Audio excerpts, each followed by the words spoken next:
Good morning students.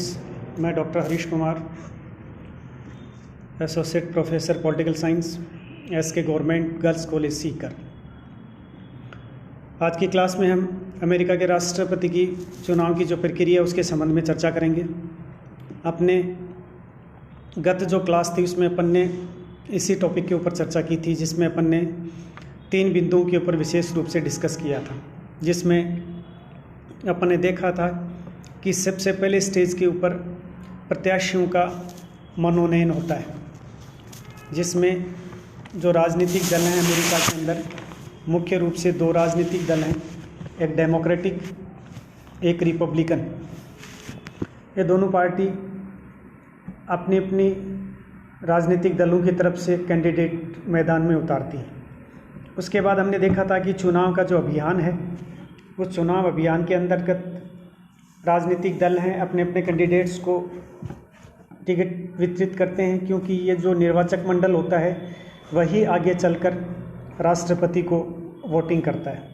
निर्वाचक मंडल के अंदर भी अपन ने चर्चा की थी कि जो वहाँ की संसद है जिसको कांग्रेस कहते हैं, उनके सदस्य अलग अलग पार्टी अपने अपने कैंडिडेट्स को मैदान में उतारती है। उसके बाद में अपन ने देखा था कि नवंबर 2016 में अमेरिका में राष्ट्रपति चुनाव संपन्न हुए थे और उसमें डोनाल्ड ट्रंप हैं वो राष्ट्रपति पद पे नियुक्त हुए थे।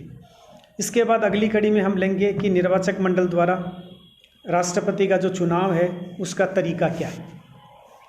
निर्वाचक मंडल के सदस्य दिसंबर के दूसरे बुधवार को अपने अपने राज्यों की राजधानियों में इकट्ठे होते हैं। उनके लिए महीना और डे फिक्स होता है और वो अपने अपने जो उनके स्टेट हैं उनकी राजधानियों में वो इकट्ठे होते हैं और राष्ट्रपति और उपराष्ट्रपति के लिए वोटिंग करते हैं।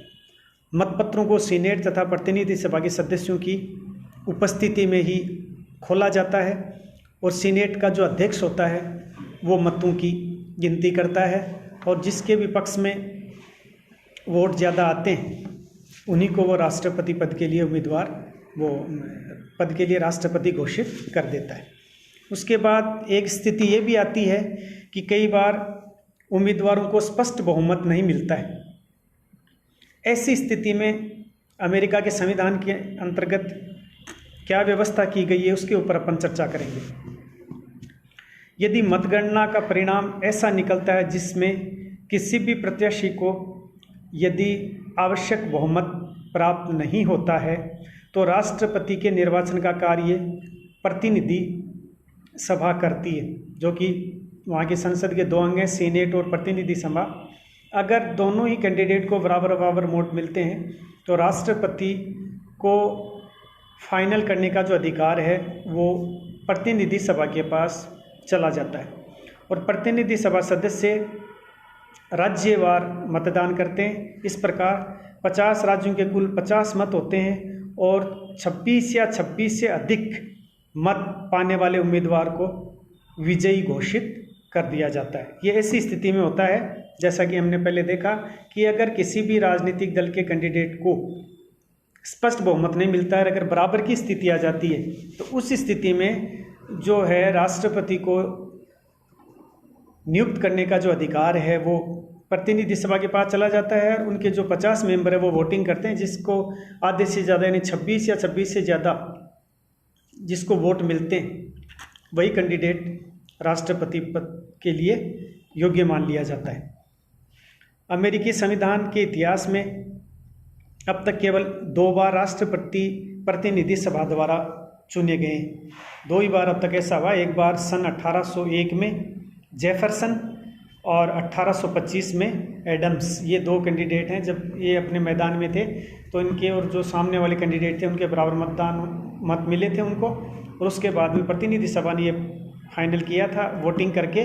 तो 1801 में जेफरसन और 1825 में एडम्स। क्यों कई बार अपने को एग्ज़ाम की दृष्टि से ही पूछ लिया जाता है कि अमेरिका के इतिहास में कभी राष्ट्रपति के लिए जब वोटिंग हुई तो बराबर मतदान भी हुआ है, और यदि हुआ है तो कब हुआ है, किन किन को राष्ट्रपति पद के ऊपर नियुक्त किया गया। तो ये 2 अपने सामने स्थिति हैं, एक 1801 में है और दूसरी 1825 में।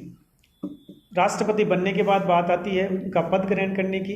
तो अमेरिका के अंदर जो राष्ट्रपति है उसको अपना पदभार ग्रहण करने के लिए संविधान के अंदर एक निश्चित तिथि तय की गई है। वो है संविधान के 20वें संशोधन के अनुसार जो भी नया राष्ट्रपति बनेगा वो 20 जनवरी को अपना पद ग्रहण करेगा। ये डेट फिक्स है, 20 जनवरी के दिन ही राष्ट्रपति है वो अपने पद के ऊपर अपना संभालता है कार्यभार, और उसके बाद में राष्ट्र के लिए आगे वो अपना कार्य शुरू कर देता है। तो इस प्रकार अपन ने 2 कक्षाओं के अंदर राष्ट्रपति की जो इलेक्शन की प्रक्रिया थी उसके ऊपर अपन ने चर्चा की कि किस तरह प्रत्याशियों का मनोनयन होता है और उसके बाद किस प्रकार चुनाव अभियान चलता है, और चुनाव अभियान के बाद में एक निर्वाचक मंडल जिनको दोनों राजनीतिक दल अपने अपने टिकट वितरित करते हैं, और उसी समय उनको ये शपथ भी दिलाई जाती है कि वो चुनाव जीतने के बाद में जिस राजनीतिक दल के लिए उनको टिकट दी गई है उसी पद राष्ट्रपति पद के उम्मीदवार के फेवर में वो वोटिंग करेंगे। और उसके बाद में जब चुनाव हो जाते हैं तो निर्वाचक मंडल है वो सभी जो मेंबर होते हैं अपने अपने स्टेट की जो कैपिटल्स है वहाँ पे इकट्ठे होते हैं और वहाँ पर राष्ट्रपति और उपराष्ट्रपति के फेवर में वोटिंग करते हैं। लेकिन कई बार स्थिति ये आती है, हमने देखा था कि बराबर अगर वोट आ जाते हैं दोनों कैंडिडेट के, तो वैसी स्थिति में क्या होता है, तो इसमें अपन ने चर्चा की कि उसके बाद ये सारा अधिकार प्रतिनिधि सभा के पास चला जाता है और वो वोट डाल के और राष्ट्रपति का है वो चुनाव करती है। और राष्ट्रपति नियुक्त होने के बाद में राष्ट्रपति 4 जनवरी को अपना पदभार है वो ग्रहण करता है। Thank you students.